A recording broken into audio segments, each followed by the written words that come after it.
দেশে যাইতেছে একজন, আর সে এই ব্যাগটা কিনছে।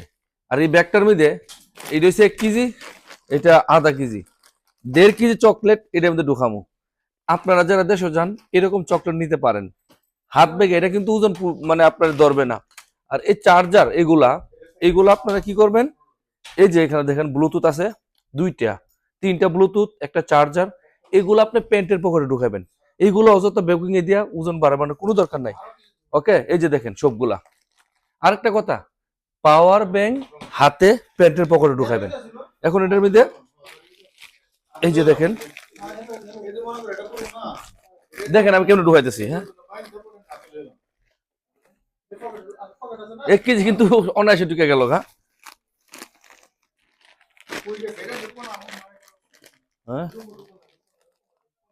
না 1 কেজি দিয়ে দেয় নাকি?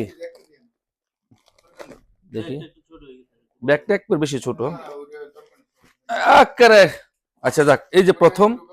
আর দ্বিতীয় হইছে এটার মধ্যে পাসপোর্ট, এই যে দেখেন এটার মধ্যে পাসপোর্ট গুলো রাখা হয়েছে, পাসপোর্ট এটা।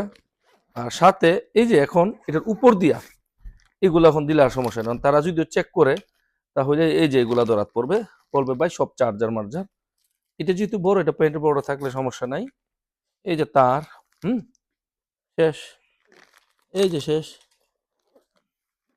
এটা তো দেওয়া যাবো, জায়গা বহুত আছে। হ্যাঁ, এর উপরও জায়গা আছে। হ্যাঁ, উপরও জায়গা আছে, এটার উপরও জায়গা আছে, উপরও দিয়ে দিই।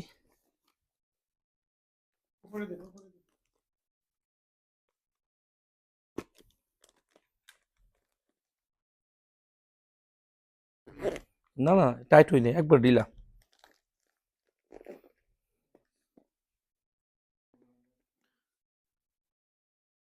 এটার মধ্যে কিন্তু ঢিলা ঢিলা তো বুঝেন।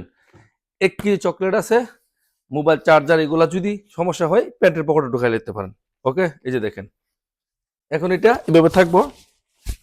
এইভাবে থাকলে যদি জিজ্ঞেস করে পাসপোর্টটা কই, এভাবে খুলে দিয়ে দেবেন। অনায়াসে নিতে পারেন। যারা দেশে যাবেন,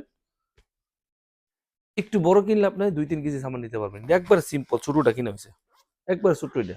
একটু বড় যদি কিনেন অনায়াসে 3-4 কেজি সামান নিতে পারবেন। ঠিক আছে না?